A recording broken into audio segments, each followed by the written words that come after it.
धन्यवाद मान्यवर, आपने इस महत्वपूर्ण बिल पे मुझे अपनी बात कहने का मौका दिया। मान्यवर, मुझे आज वो दृश्य याद आ रहा है जब भारत की सरकार किसानों के खिलाफ 3 काला कानून लेकर आई थी और उस समय हमने रोका था मान्यवर, निवेदन किया था, विनती की थी, हाथ जोड़ा था कि किसानों के साथ विश्वासघात मत कीजिए, लेकिन सरकार ने नहीं सुनी। सर, हमने विरोध किया, हम बेल में आए, सरकार को चिताया, हमें सस्पेंड करके बाहर कर दिया गया। सर, 7 दिन तक इसी संसद के परिसर में हम लोग निलंबित करके रखे गए। सरकार ने हमारी बात नहीं सुनी। 1.5 साल तक किसानों ने सड़क पे धरना दिया और 750 किसानों ने अपनी शहादत दी। संजय जी, उसके बाद बिल पर बोलिए। वो उसी पे बोल रहे हैं सर, इसी पे बोल रहे हैं, इसी पे बोल रहे हैं। इस देश का किसान, बोलिए, इस देश का मजदूर, इस देश का अन्नदाता।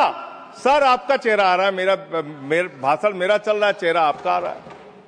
आपका इस देश का किसान, आपका आ रहा है, आपका आता है। इस देश का मजदूर, इस देश के करोड़ों लोग सड़कों पर उतरे, उनको खालिस्तानी कहा गया, पाकिस्तानी कहा गया, गोलियां चलाई गई, लाठियां चलाई गई, बड़े बड़े कील गाड़ दिए गए सड़कों पे।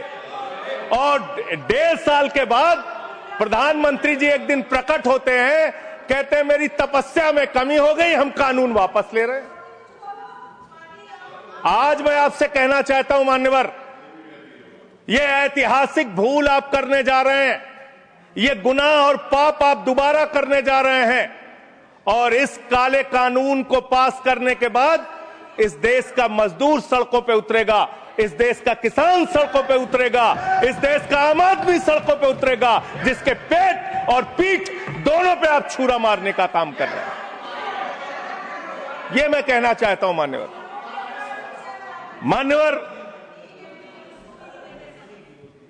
मान्यवर, यह बिल किस मंशा और उद्देश्य के तहत लाया गया है? इस बिल को आपने कह दिया जी राम जी बिल है, जी राम जी बिल है। भगवान श्री राम का नाम लेके कितना गुनाह आप अपना छिपाना चाहते हैं, कितना गुनाह छिपाना चाहते हैं? राष्ट्रपिता महात्मा गांधी से आपको क्या समस्या है मान्यवर? अरे वो राष्ट्रपिता महात्मा गांधी इतने महान है, इतने महान है, इतने महान है कि दुनिया के 80 देशों में उनकी प्रतिमा लगी हुई है मान्यवर, 80 देशों में। और जब G20 का सम्मेलन हुआ, दुनिया के तमाम राष्ट्राध्यक्ष आए, दुनिया के तमाम प्रधानमंत्री और राष्ट्रपति आए, तो भारत के प्रधानमंत्री को मजबूर होकर उसी राजघाट पर महात्मा गांधी के सामने सर झुकाना पड़ा। वो गोलवरकर की समाधि पे नहीं गए, गांधी की समाधि पे गए। वो गोडसे की समाधि पे नहीं गए, गांधी की समाधि पे गए। मान्यवर, राष्ट्रपिता महात्मा गांधी जो राम राज्य की कल्पना करते थे, राष्ट्रपिता महात्मा गांधी जो रघुपति राघव राजा राम का पाठ करते थे, राष्ट्रपिता महात्मा गांधी जो भगवान श्री राम के सच्चे भक्त थे। और याद रखिएगा मान्यवर, इस सरकार को आपके माध्यम से कहना चाहता हूं, भगवान को अपने भक्त से बहुत प्यार होता है। आज भगवान श्री राम आपको श्राप दे रहे होंगे कि तुम हमारे भक्त को अपमानित कर रहे हो, तुम अपने भक्त को, तुम हमारे भक्त को अपमानित कर रहे हो। भगवान श्री राम आपको जरूर श्राप दे रहे होंगे मान्यवर, मैं शिवराज सिंह जी चौहान कृषि मंत्री जी को अटल जी के एक घटना से याद दिलाना चाहता हूं, राम के नाम का महत्व। एक उनके प्रतिद्वंदी ने बयान दिया मान्यवर, राजनीतिक प्रतिद्वंदी ने, उस प्रतिद्वंदी ने कहा अगर अटल जी को पूजा करनी है तो मेरी पूजा क्यों नहीं करते, मेरे नाम में भी राम लिखा हुआ है। अटल जी ने उसको जवाब दिया, राम हमारे लिए मर्यादा के प्रतीक हैं, राम हमारे लिए आदर्श हैं, राम हमारे लिए आराध्य हैं, राम हमारे लिए देवतुल्य हैं। अरे राम वो हैं जो पिता का वचन निभाने के लिए 14 वर्ष तक वनवास में रहे। राम वो हैं जिसने लंका का नाश किया। और राम चरित्र का नाम है, राम मर्यादा का नाम है, राम आदर्श का नाम है। राम के नाम में चरित्र होना चाहिए, वरना तो हराम में भी राम लिखा हुआ है, वरना तो हराम में भी राम लिखा हुआ है। इसलिए राम का नाम लगा लेने मात्र से आपके गुनाह नहीं छिप जाएंगे। सुखराम नाम था ना मान्यवर, बेड के नीचे रुपया मिला था, बेड के नीचे रुपया मिला था। और मैं सोच रहा था कि जब क्या इस जी राम जी योजना से आप भगवान श्री राम का सम्मान कर रहे हैं या अपमान कर रहे हैं? आप भगवान श्री राम का सम्मान कर रहे हैं या उनको गली मोहल्ले गांवों में बदनाम कर रहे हैं? मैं पढ़ रहा था, एक खबर मिली, राजस्थान में मनरेगा योजना में 200 करोड़ का भ्रष्टाचार।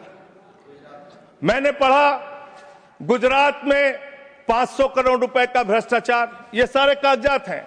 मैंने पढ़ा उत्तर प्रदेश में मनरेगा योजना में मजदूरों के नाम पे हजारों करोड़ का भ्रष्टाचार। हरियाणा में मान्य हजारों करोड़ का भ्रष्टाचार। सर योजना पे बोल रहा हूँ, सर योजना पे बोल रहा हूँ।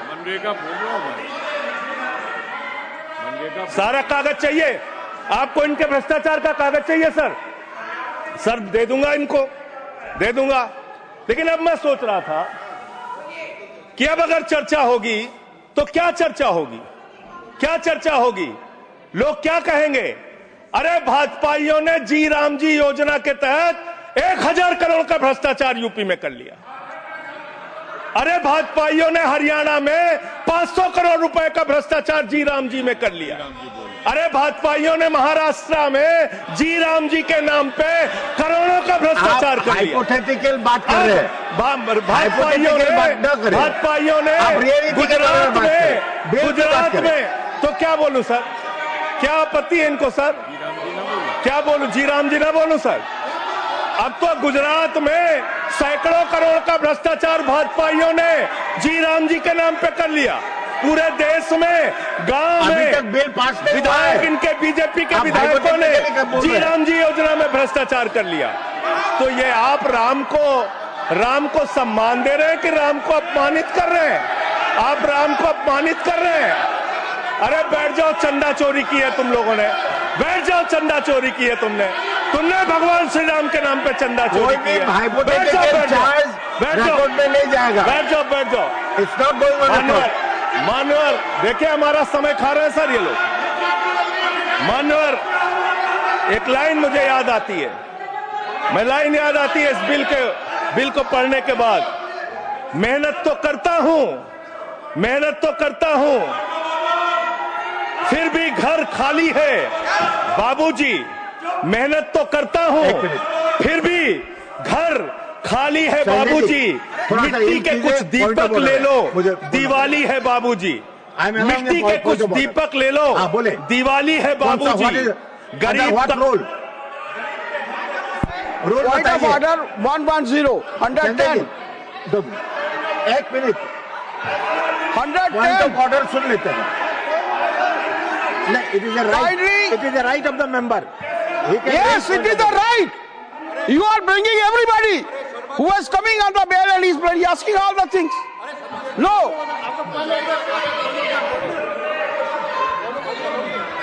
आप अंडर व्हाट रूल? अगर बिल के साथ या बिल से रिलेटेड नहीं है और रिकॉर्ड में नहीं जाएगा, मैं यही कहना चाहता हूं, kindly refer the scope of the debate. He is crossing, Honorable Vice Chairman Sahab, he is crossing all the limits. There is no mention, either he should speak against the bill or in favor of the bill. Either, मान्यवर बैठिए, Either he should speak in favor of the bill or he should speak against the bill. He is not speaking against the bill. He is speaking against the Ram. How you can expect that we will agree to it? Roll बताइए, role.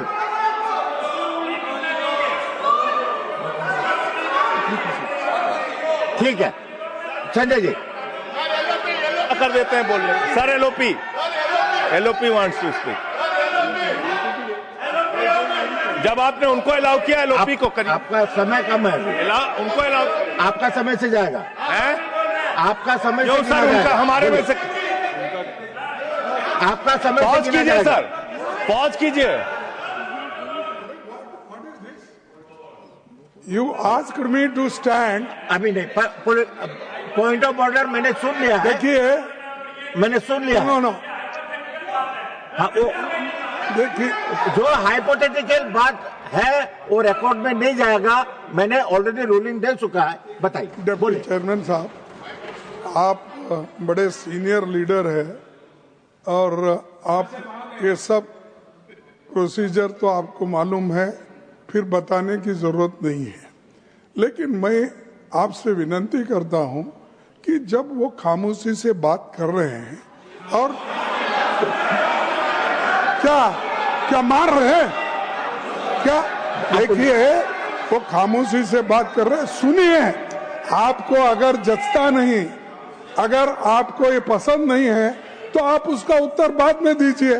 पहले सुनिए उनका जो कहना चाहते हैं। हाँ, बोले। और उदाहरण के तौर पर अब उनको सारी चीजें वो उदाहरण के तौर पर बोल रहे हैं और कागज सामने रख के बोल रहे हैं। इसीलिए आप उनको परमिट देना, माननीय संजय सिंह कहना जरा खामोश बैठ। धन्यवाद। मान्यवर, मैं भाजपाइयों के लिए, भाजपाई मित्रों के लिए एक गाना गाना चाहता हूं कि देखो ऐ दीवानो ऐसा काम ना करो, राम का नाम बदनाम ना करो, राम का नाम बदनाम ना करो। इस जी राम जी योजना के नाम पे पूरे देश में आप लोगों का जो भ्रष्टाचार है, हम नहीं चाहते कि वो हमारे आराध्य भगवान श्री राम के साथ जुड़े। आप वो भ्रष्टाचार, वो चोरी, वो सारे कुछ लूटखोरी वो जोड़ना चाहते, कमीशन खोरी राम जी के नाम से, राम जी के नाम से जोड़ना चाहते हैं। लेकिन मैं क्या करूं मान्यवर, मैं तो कह रहा हूं, आप फिर आ गए मान्यवर। हम लोगों को हाँ तो मान्यवर हम तो कह रहे हैं देखो ऐ दीवानो ऐसा काम ना करो, राम का नाम बदनाम ना करो। लेकिन हमारे भाजपाई मित्र कह रहे हैं राम राम जपना पराया माल अपना, राम राम जपना पराया माल अपना। इनका ध्यान लूटखोरी और भ्रष्टाचार में लगा हुआ है। इस कानून में क्या लिखा हुआ है मान्यवर? इस कानून में लिखा हुआ है, इस कानून में लिखा हुआ है मान्यवर, इसमें लिखा हुआ है कि 40% हिस्सा राज्य सरकारें देंगी, 60% हिस्सा केंद्र सरकार देगी। पहले 90% हिस्सा केंद्र सरकार देती थी, 10% हिस्सा राज्य सरकारें देती थी। आज तो ज्यादातर राज्य सरकारें आपकी नीतियों की बदौलत, आप जीएसटी का पैसा खाते हैं, राज्यों के टैक्स का पैसा खाते हैं, आपने राज्यों को खोखला कर दिया, आपने राज्यों को कर्ज में डुबा दिया। अब आप कह रहे हैं राज्य सरकारें इसमें पैसा लगाएंगी, यानी आप इस योजना को मारना चाहते हैं, आप इस देश के मजदूरों का हक मारना चाहते हैं, इस योजना को पूरी तरीके से खत्म और समाप्त करना चाहते हैं। इस मंशा से आप इस योजना को लेके आए हैं, क्योंकि राज्यों के ऊपर आज जो कर्जा है वो मैं पढ़ के आपके सामने सुनाना चाहता हूं। तमिलनाडु 8,34,000 करोड़ रुपए, उत्तर प्रदेश 7,69,000 करोड़ रुपए, महाराष्ट्र 7,22,000 करोड़ रुपए, पश्चिम बंगाल 6,58,000 करोड़ रुपए, कर्नाटक 5,57,000 करोड़ रुपए, राजस्थान 5,62,000 करोड़ रुपए, आंध्र प्रदेश 4,85,000 करोड़ रुपए, गुजरात 4,67,000 करोड़ रुपए, केरल 4,29,000 करोड़ रुपए, मध्य प्रदेश 4,18,000 करोड़ रुपए, तेलंगाना 3,89,000 करोड़ रुपए, बिहार 3,19,000 करोड़ रुपए। ये कर्जे में डूबे हुए राज्यों से, ये कर्जे में डूबे हुए राज्यों से आप ये कह रहे हैं कि 40% पैसा लगाओ, यानी कि सर आप ये हम बोल रहे हैं, कौन बोल रहा है सर?